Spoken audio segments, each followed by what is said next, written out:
would you rather have in this hand $750,000 or a penny doubled every day for 30 days? So you want the penny, right? I knew that.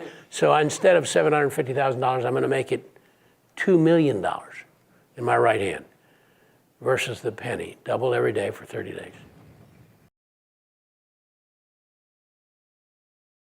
So in my office, for some really unknown reason, I had on the desk an old-fashioned milking stool. And it had come to me through my father, and it had come to him through a business partner of his. And on the top of this platform, it stands about that high, and it has 3 legs.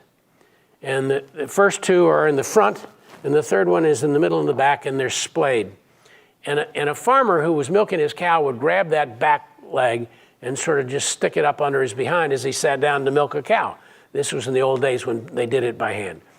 And so I was looking at that one day, and I thought, that's actually a perfect construct for our notion about what makes a valuable investment. We call it the 3-legged stool. So if you looked at our material is resplendent with these 3-legged stools. And the first leg of that, and we just use this as a shorthand version, a construct to help us think in very simple terms about how you find these great investments. So the first leg is this issue of a high return business, an exceptional business. MasterCard is an exceptional business. The average business earns, call it 8% after tax on earnings, and MasterCard earns 34%. That's exceptional. Even if the average were 10% would be exceptional. But MasterCard's 34%, my God, it's really incredible. So the first leg of the stool that we talk about is the quality of the business enterprise. And we spend a lot of time going down this road that we call, what's the essence of this business? What is it about the business that's causing this unbelievable rates of return to occur? The second leg of the stool then goes into the operations. It has to do with the people who run the business. And the shorthand version of that is we want them to have both skill and integrity. But what we say is that they've got a demonstrated record of being just killers at operating their business. But in addition to that, they treat us as partners even though they don't know us. It's a really important idea because the reverse of that is somebody I heard described the other day is talking like Warren Buffett and acting like Ronald Perelman. And there are people out there, and you'll find them, you'll run across them, who do whatever they can to make sure that public shareholders don't get their fair share. And we don't want that. We want the same thing happens at the company level to happen at the per share level. And that these are wonderfully skilled operators as well. So first leg is the quality of the business. The second leg is really the quality of the people who run the business. And then the third leg is the issue that really helps create the value, and that's the reinvestment. And there's a book out pretty current now called Dear Mr. Chairman, or Dear Chairman. And it's about activists and companies and trying to change the behavior of companies typically because of their reinvestment histories. And if a business has a great high return on the owner's capital, we would love for them to be able to take all the free cash they generate and put it back into that business to continue to earn those high rates of return. It's way more efficient than paying us a dividend, all of those things, and that's what creates the compounding effect. And when I get around to compounding, I always use the example, you all have seen it on the web, about the penny. And so I'm going to ask this engineer right here, would you rather have in this hand $750,000 or a penny doubled every day for 30 days?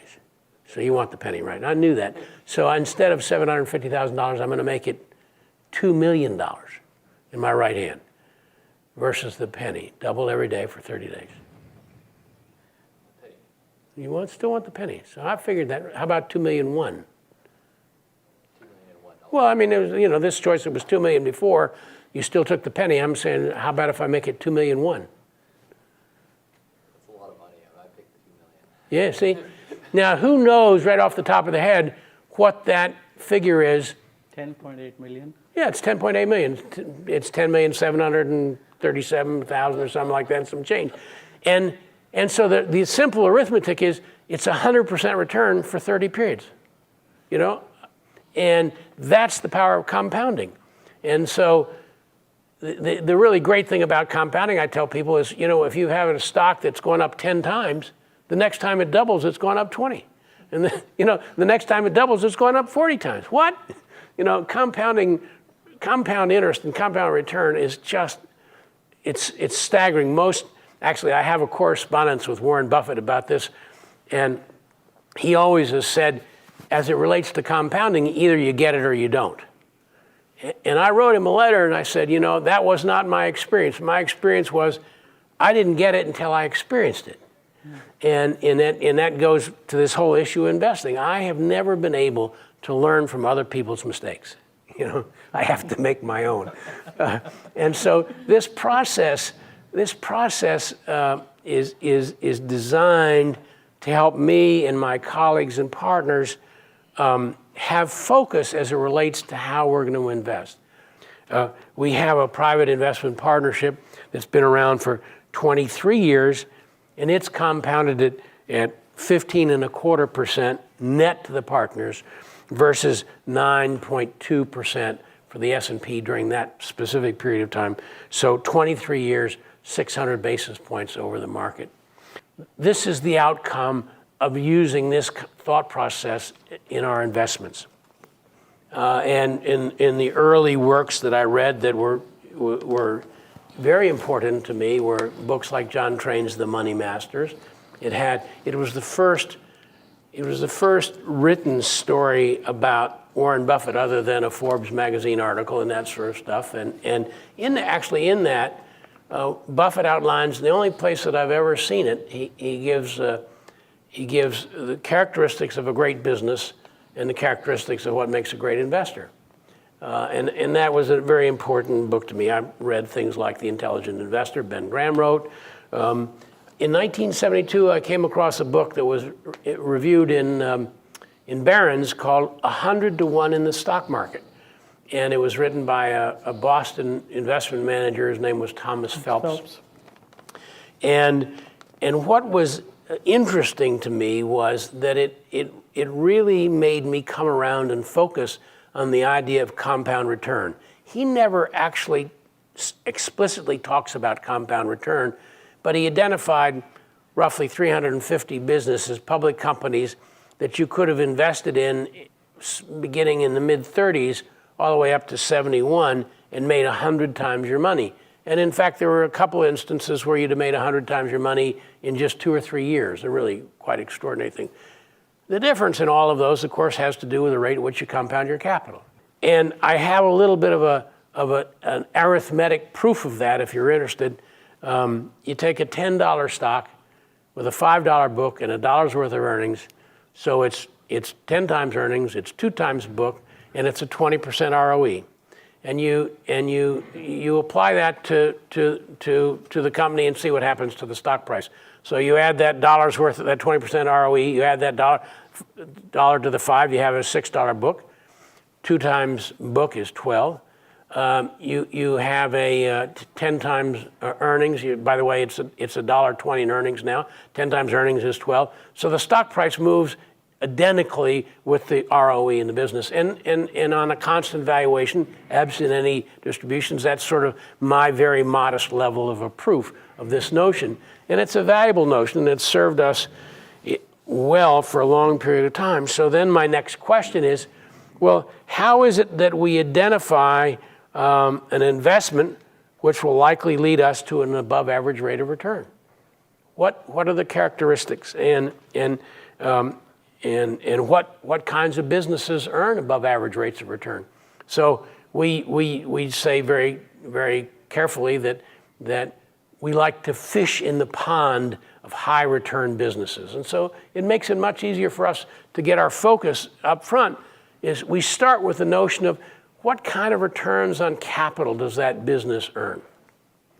And I'm just do something a little bit interactive here today. If I ask Saurabh, what the typical net margin of an American business today in percentage terms? What would you say? 10 to 15%. So you think it's 10, maybe a little bit above that.